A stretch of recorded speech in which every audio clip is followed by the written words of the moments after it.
वैशाख अमावस्या व्रत कथा। पितरों को मोक्ष दिलाने वाली तिथि वैशाख अमावस्या व्रत कथा। वैशाख मास में पड़ने वाली अमावस्या को वैशाख अमावस्या कहते हैं। वैशाख अमावस्या को हिंदू वर्ष का दूसरा महीना कहा जाता है। शास्त्रों में वैशाख अमावस्या को धर्म, कर्म, स्नान, दान और पितरों के तर्पण के लिए बेहद शुभ माना जाता है। यह पितरों को मोक्ष दिलाने वाली तिथि होती है। इसलिए शास्त्रों में वैशाख अमावस्या को पितरों को मोक्ष दिलाने वाली अमावस्या भी कहा जाता है।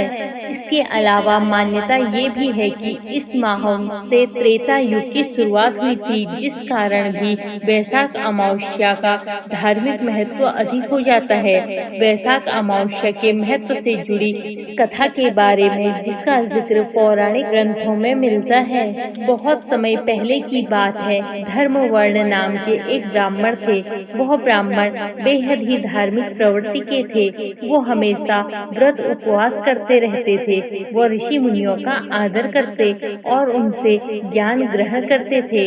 एक बार उन्होंने किसी महात्मा के मुख से सुना कि कलयुग में भगवान विष्णु के नाम के स्मरण से ज्यादा पुण्य किसी भी कार्य में नहीं है। अन्य युगों में जो पुण्य यज्ञ करने से प्राप्त होता था, उससे कहीं अधिक पुण्य फल इस घोर कलयुग में भगवान का नाम सुमिरन करने से ही मिल जाता है। धर्म वर्ण ने इस बात को आत्मसात कर लिया और सांसारिक जीवन छोड़कर संन्यास लेकर भ्रमण करने लगे। एक दिन घूमते घूमते वह पितृलोक जा पहुँचे। वहाँ उन्होंने देखा कि उनके पितर बहुत कष्ट में हैं। पितरों ने ब्राह्मणों को बताया कि उनकी ऐसी हालत तुम्हारे संन्यास के कारण हुई है, क्योंकि अब उनके लिए पिंड दान करने वाला कोई शेष नहीं है। अगर तुम वापस जाकर अपने गृहस्थ जीवन की शुरुआत करो, संतान उत्पन्न करो, तो हम इस कष्ट से राहत प्रदान हो सकती है।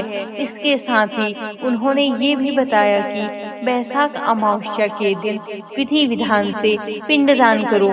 पितरों की बात सुनने के बाद धर्मवर्ण ने वचन दिया और वह उनकी अपेक्षाओं को अवश्य पूर्ण करेंगे। इसके बाद धर्मवर्ण ने अपना सन्यासी जीवन छोड़ दिया और पुनः सांसारिक जीवन को अपना लिया और फिर वैशाख अमावस्या की तिथि को विधि विधान से पिंडदान किया और अपने पितरों को मुक्ति दिलाई। धन्यवाद।